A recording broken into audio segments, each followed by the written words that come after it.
Hello and welcome to the Today's Homeowner Weekly Podcast. We're here to help you with the challenges we all face as homeowners. I'm Danny Lipford. And I'm Joe Truini. And each week, Danny and I are here on the podcast to answer any and all home improvement questions. And we want to hear from you. Send us your questions or comments at todayshomeowner.com/podcast. Okay, Danny, let's get started. Today's Homeowner Podcast is brought to you by the Home Depot, how doers get more done. This week, we talk with a homeowner about a beginner toolkit. What a great gift to give someone that's just bought a new house or just becoming a new homeowner. Or if you're really wanting to explore a little bit about home improvement, it is a lot less frustrating if you have all of the tools you need, and it really doesn't cost that much money. So we'll cover a little bit of that. Yeah, that's absolutely right, because you don't have to buy all the tools you think you need, right? Just buy a few tools and you add to the collection as you go along. And we're going to talk to a homeowner that sent us some great photographs of a brick planter. The problem is the planter is badly cracked and starting to fall apart. So we're going to tell her how to put that back together. Yeah, and it's a little easier than you think. And, that also kind of applies to any raised garden that you have. Raised bed garden is very, very popular. You've got to really make sure that you're building that right so that the dirt and the moisture that's associated with the garden and the roots don't push that apart. I've seen a lot of failures on that. We'll give you a few recommendations on that. Also, it's not unusual for at least one bathtub in your house to have a really slow drain. There's a number of reasons for that, and also there's a number of ways to correct that. We share a few ideas on that as well. And I've got a simple solution on how to apply an herbicide, like a weed-killing herbicide, using a pump-up sprayer. But also the trick is, how do you spot treat weeds? You don't want to be spraying your whole yard, right? So how do you spot treat them? Well, I have a simple solution on how you can do that using a funnel. And this is just a few of the highlights that we're going to have on this week's podcast. So let's get started.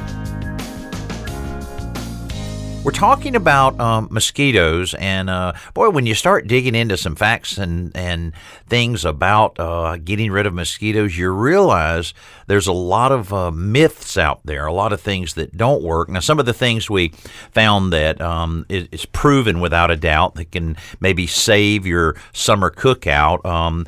A small fan. If you take a fan and blow it, maybe at ground level, it just confuses the mosquitoes and really is effective in minimizing the amount of mosquitoes that you'll have in and around your cookout area. And plus, what the heck, it's probably hot, so why not have a little fan for the comfort level of all of your guests.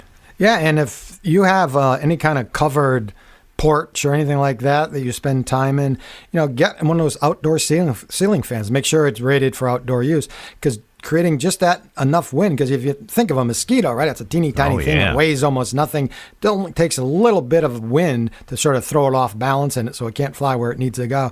And the reason that you want, if you're using a smaller fan, you want it down low, is to keep them from attacking your legs, because often, where you get bit first, if you're sitting at a picnic table, of course, is underneath the table. So, it's smart to keep the wind moving, and that's also why if you're out, happens to be a windy day or evening, that's right, you don't get bitten as often. Exactly, right? Exactly. And of course, I have heard your theory of asking people at the party, hey, do mosquitoes bother you? Oh, they will find me no matter what. And then you hang out with them knowing that they'll stand next to them. Pick that person instead of you. That's another good deterrent right there.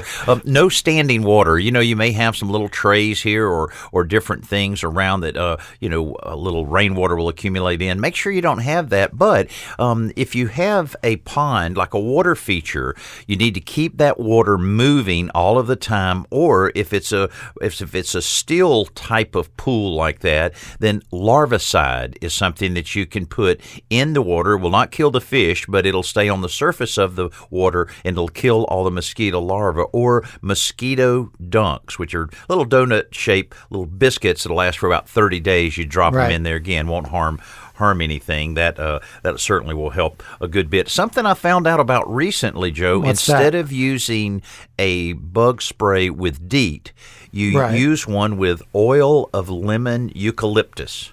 Right. And, it's smelling pretty good here, but they say it is just as effective as DEET.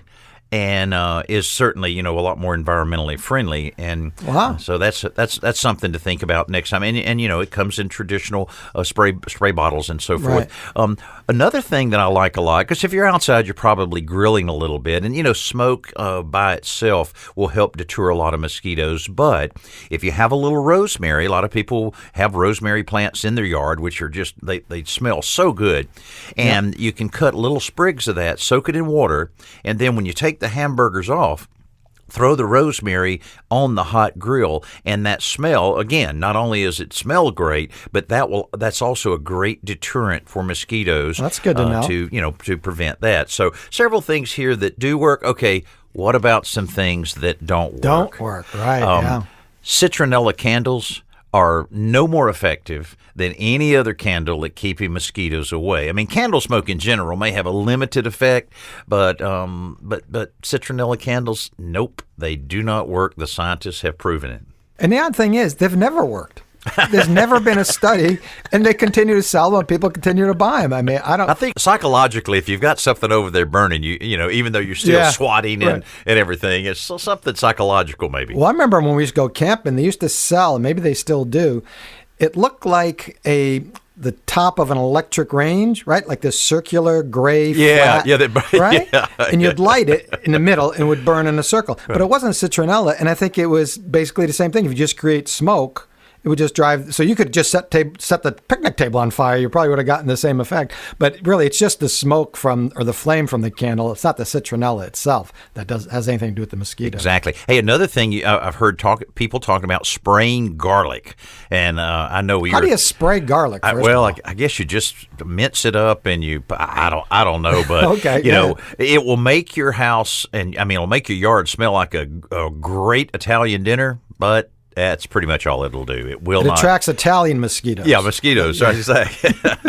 Also, you see a lot of these propane gas traps in your yard. Yeah, I heard those work, though. Well, they effectively capture a lot of the mosquitoes, but again, that's only just a small fraction of those that are in your yard. So, okay, so maybe you knock out 10% of them. Well, you don't. What do you need? Maybe 10 of these in your yard. So that you have to just carry one around with you wherever you go. Yeah. Another myth is the ultrasonic devices, just like we've discovered and we've talked about a lot here on today's Homeowner Radio, how they really are not effective in driving away moles and rats and mice and all of that. Well, they do no good at all in trying to push away any of the mosquitoes. So that doesn't work. And here's one that I have to share with my wife tonight. Is building bat towers and purple martin houses to attract potential mosquito predators has proven useless. That bats and purple martins rarely feed on mosquitoes. Now, they'll talk about how many millions of bugs that they can eat, but the problem is a lot of times you're attracting the martins and the bats into your yard. They may eat other insects that actually eat the mosquitoes, so you could be working against you in those kind of situations. So, that's interesting because we see bats here every night right around dusk, and they're flying around. They're definitely eating something. I never really thought of what they're eating, but yeah, that's right. And plus, they're up pretty high. I'm not sure if mosquitoes go that high. Seems like they're always down closer to ground level. Exactly. Yeah. And also the bug zappers, those were big for a while. They're kind of weird. They're there, and all of a sudden you hear this arc and so forth, and that. They will attract and kill thousands of insects, but most of them are not mosquitoes. And again, you might be killing off something that preys on mosquitoes, so it's not helping you from that standpoint. They should call them moth zappers because that's what they're killing. Yeah, they moths, unfortunately. Absolutely. But anyway, we thought we would just share that with you because mosquitoes are still a serious problem. There's still, the West Nile virus possible, situation out there. So we want to be safe. We want to make sure that all of our guests and our family and everything that's out at the outdoor barbecues, as we're starting to get back closer a little bit, and still, social distancing is very important, but families are realizing they can get together and have a lot of fun, but you don't want mosquitoes invading your territory and messing things up there. I got one more, Danny, is that there was a study that showed if you drank beer, you're more likely to get bitten by mosquitoes. Really? So they did an initial study and found that consuming just one 12-ounce beer, you were more likely to get bitten by a mosquito. And oddly enough, it did nothing to deter beer sales across the U.S. but they did follow up by saying more research has to be done. They're not really sure whether consuming alcohol, beer and specifically, would make you more attractive. I'm not really sure why it would, unless you're sweating out alcohol and it's attractive to... I don't know, but who knows? Yet one more reason to switch to wine. Hey, let's go right to Virginia right now. Tammy's on the line with a great question. I'm so glad that you're with us today, Tammy. How are you doing? I'm doing great. How are you guys? We are doing fine. We always have so much fun being on the radio and talking to people all over the country. And it sounds like you are about to roll up your sleeves and get a few things done around the house. Tell us about it. Well, I'm single and female with very little maintenance background, and so I was wondering.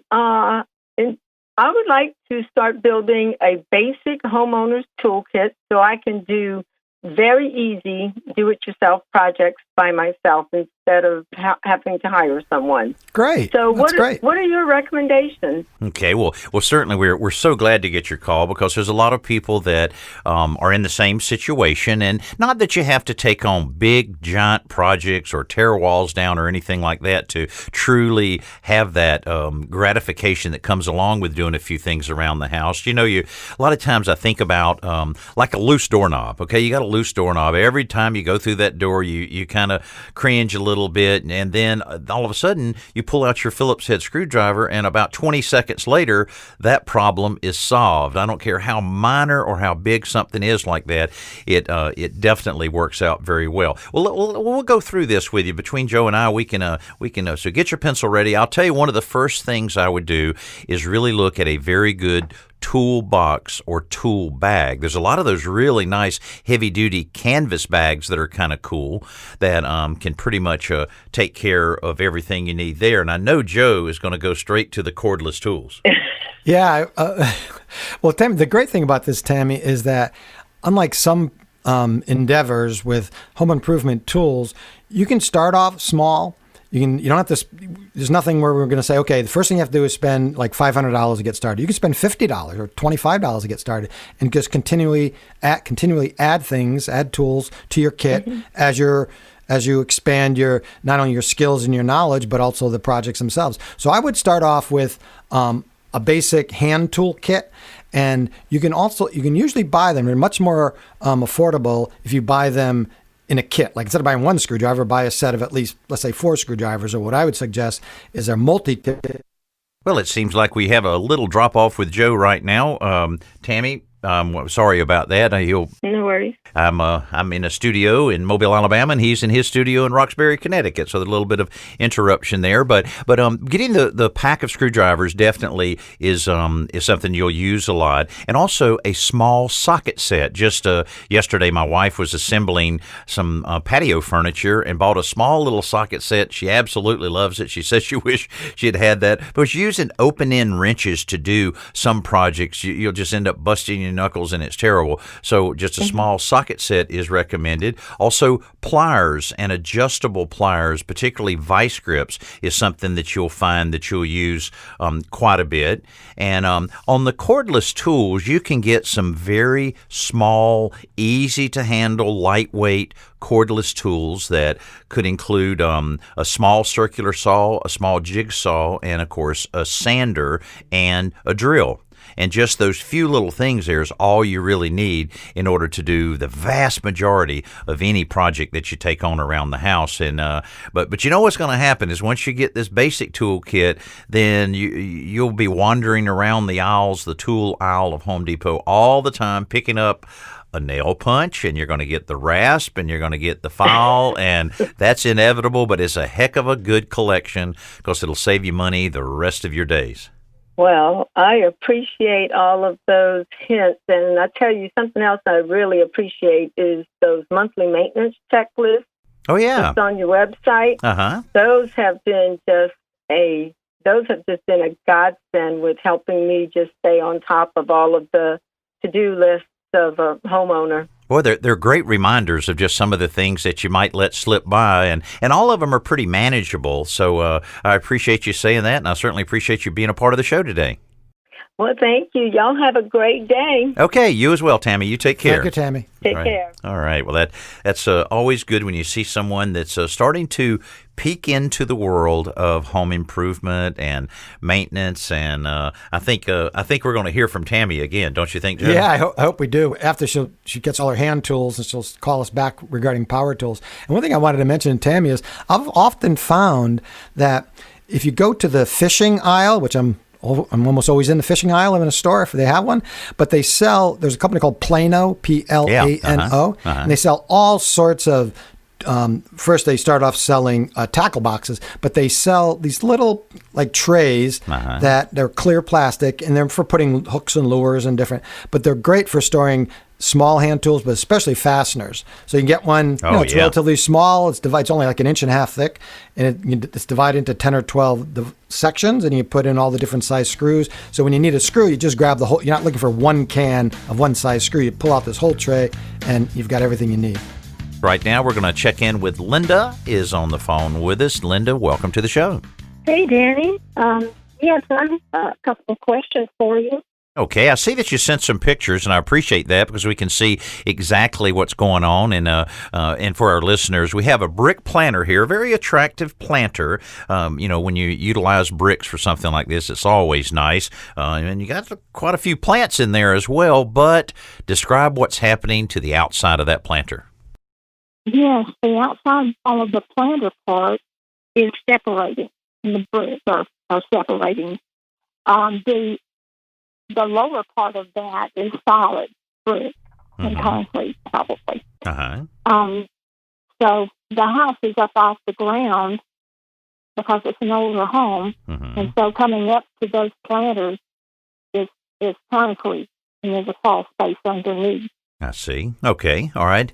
Well, I'll tell you, anytime anybody that's ever built a raised bed of any kind, whether it's wood or masonry or so forth, it's always amazing how much pressure dirt and water and plants can do. You have roots pushing out. You've got water pushing out. It really has to be a strong wall or raised bed area to control that. And so many times people will have failure similar to this. And the first step is probably the worst step, and that is to remove all of the dirt and plants out of there. If you do it right and maybe have some containers to put these in, then you should be in really good shape in being able to continue working on that fairly well. But you'll have to take all of that out, and then most likely you can do a little bit of chiseling here and there on the mortar to be able to remove the mortar necessary to move those bricks back in place. And then the thing you want then, Linda, is Quick Wall. It's from Quikrete,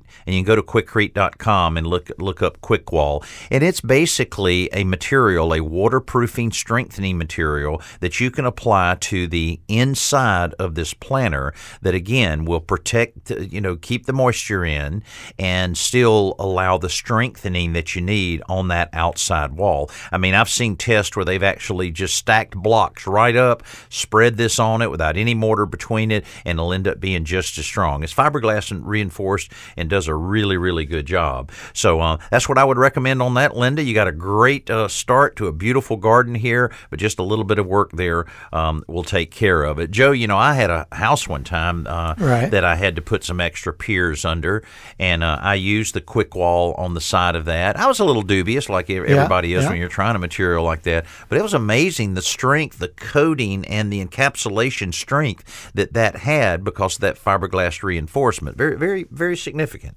So you put it around the outside of the pier, correct? After mortaring the bricks together. No mortar. You just stack the bricks. You just dry stack the blocks. Wow. Yeah, there was 3 high, 8 by 8 by 16 traditional block. Oh, concrete block. Yeah, concrete block. Stacked them right on top of each other, and then I just rubbed this on the outside of it, and and then later I started looking at some of the tests that they did on it, and it's pretty amazing. It's a really good solution to a lot of problems like this one where you have some pressure but not structural integrity issues there. So Quick wall. Quick I'll have to wall. check that out. I wasn't Yeah. familiar with that. Pretty good. But Hey, you're right. A little wet soil and water, Oh, tremendous amount of pressure, and it just push these bricks right apart. Yeah. Yeah, exactly. Let's go right back to our email stack here. Appreciate all of the emails that came in through today's homeowner.com/ask. This comes from Mia in Kentucky. Our bathtub is draining really, really slow. We tried plunging it, snaking it, pouring boiling water down the drain, and even Drano, but nothing is working. Before we call a plumber, we thought you guys might have a suggestion. Thank you very much. Joe, I think let's see, if it's the bathtub, you're not going to be able to get to that P-trap down there. Probably not. But I'll tell you, again, even though she's certainly, and we wouldn't recommend pouring any of the drain cleaners down. We just don't. No, never they do hear not work. Anybody that really touts that as a good benefit. But I'll tell you, taking the drain section out, the clip-out drain on the bottom of the tub, and also the waste and overflow, if you have access to that, to take both of those out, and then to work in the little drain brush to pull out all of that stuff that you can, because if you can access it through the bottom drain, you can really get down closer to that P-trap and may be able to disturb enough of that. But even that, if you take a small snake, plumber snake, that's 6 foot long to work that, you're just about getting to everything that you can get to. That's right. Beyond that. Yeah. In fact, the drain and overflow Danny's talking about is the little trip lever that's on the side, the end of the tub. You pull the lever up to stop the water from going down or to allow it to drain out. And most people don't do that, Danny. They just try to snake through the drain hole. But if you take that out, what you'll find is a linkage, which are two pieces of metal typically that are linked together just with little hooks, little like eyes. And on the end of it is a little cylinder, and that's what drops down and blocks the water or allows the water to go through. And you'd be surprised when you pull that out what you might find stuck to it. And so if that's not clear, then it doesn't really much matter what's going on beyond that. So, and that allows you to snake down through there, and it's a lot easier to get the snake than trying to go through the drain hole at the bottom of the tub. But I tell you, almost any drain in your house can benefit by a little bit of, periodic cleaning. And that plumbing brush, it's about 18 inches long, that has the little brush right on the end of it. That has been so effective in so many situations to a little maintenance as well as to prevent any slow drainage on that. Time for our Best New Product segment, brought to you by the Home Depot. How doers get more done. Whenever new appliances come out that make cooking easier, well, we all love them. But then we realize how much space they take up on our kitchen counter. Not anymore. Frigidaire has introduced their new gallery front control gas range with air fry. It's the first range on the market to include air fry right in the oven. Air fry allows you to create healthier and delicious meals with just a touch of the button. And you get faster, even baking with true convection. On top, there's 5 burners, including a quick boil burner that delivers a powerful 18,000 BTUs and a center oval burner that's perfect for the griddle pad that's included with the range. This is sounding pretty good, isn't it, Joe? Yeah, I'm hungry. And the continuous corner-to-corner grates make it very easy to move around heavy pots and pans across burners without having to lift them up. Plus, the fast steam cleaning option offers a 30-minute light oven cleaning that's chemical-free and odor-free. Now, for more information on this very special gas range, and it's called the Frigidaire Gallery Front Control Gas Range with air fry, log on to HomeDepot.com. Boy, they keep raising the bar on these things. You just never know what they're going to come out with next. And, sometimes it may seem like a bit of a gadget, but here, air fryers have gotten so popular. And like we say here, you get tired of all those different little appliances sitting around on the countertops. Yep. You may only use this one, once a week, once a month. And it drives me crazy to have all of those things on there. So this is a great way to integrate it into an essential appliance that you have. Pretty cool.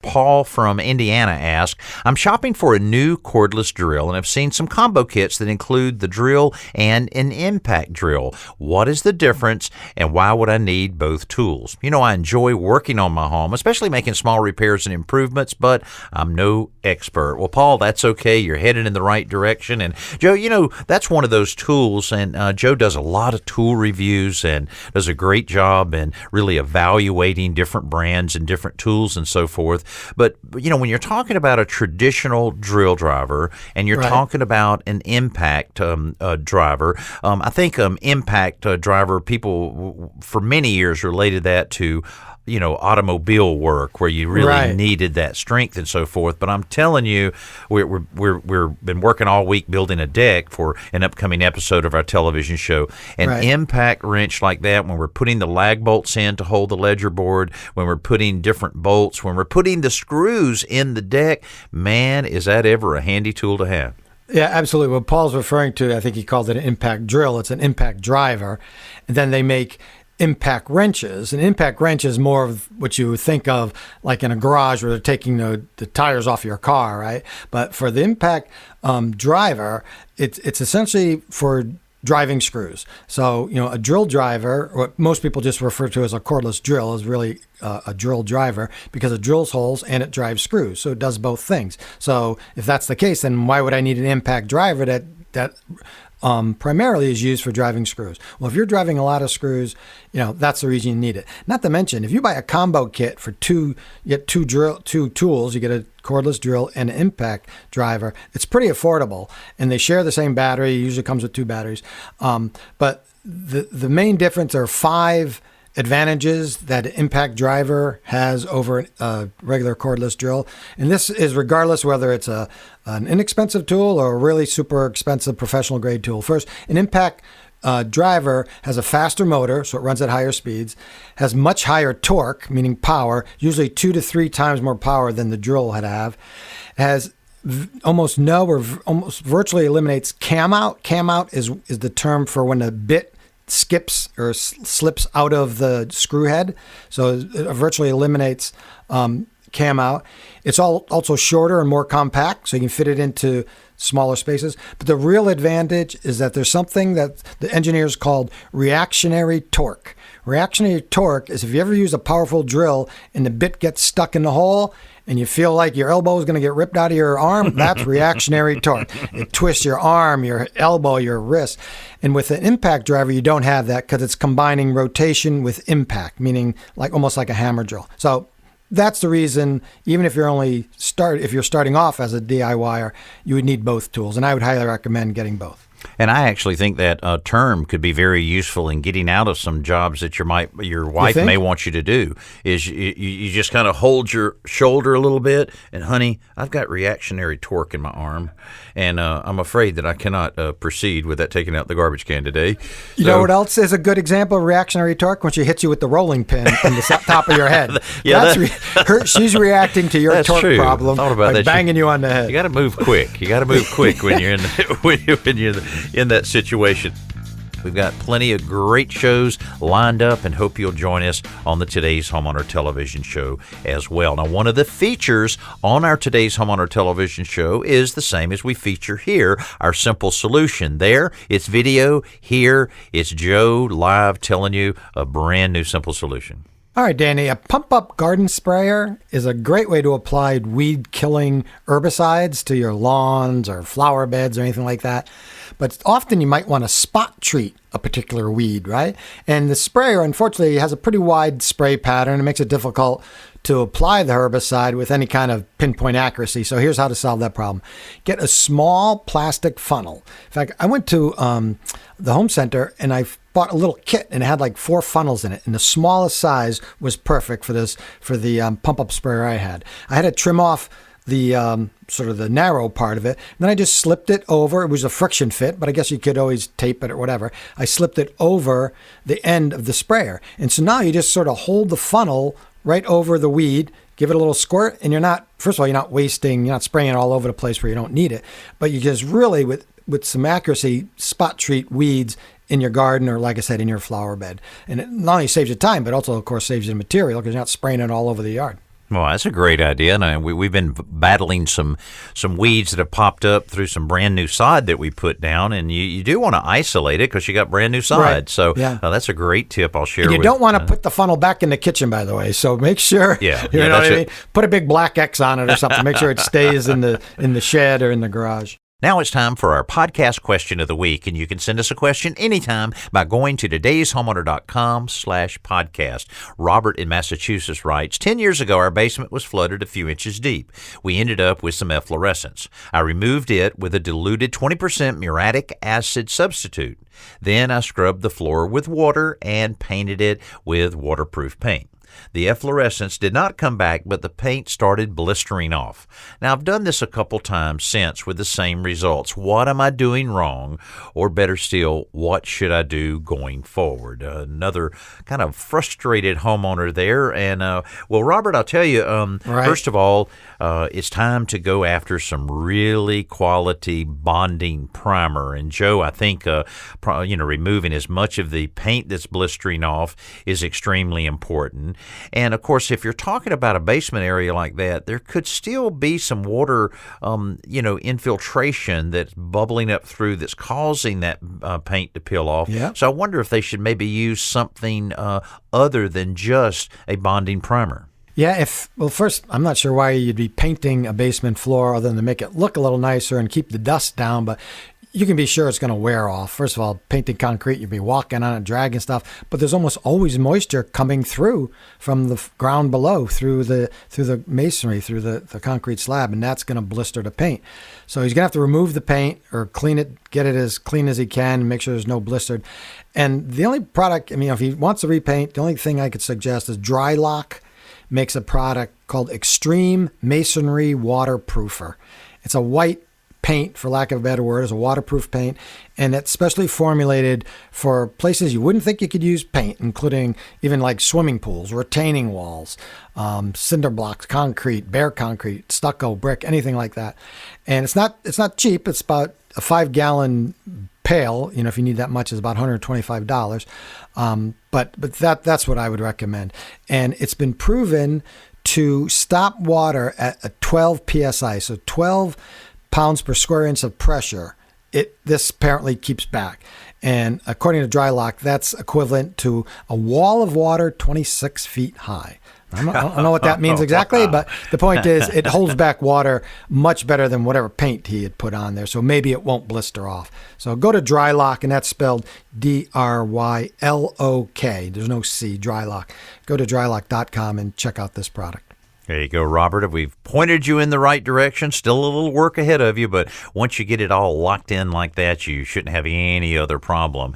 Again, if you'd like to send us a question, we certainly encourage you to do so at todayshomeowner.com/podcast. And thanks so much for those wonderful reviews that we continue getting. Keep them coming, and that'll allow us to reach more and more homeowners each and every week here on our Today's Homeowner podcast. I'm Danny Lipford, along with my buddy Joe Troini. We'll talk with you soon.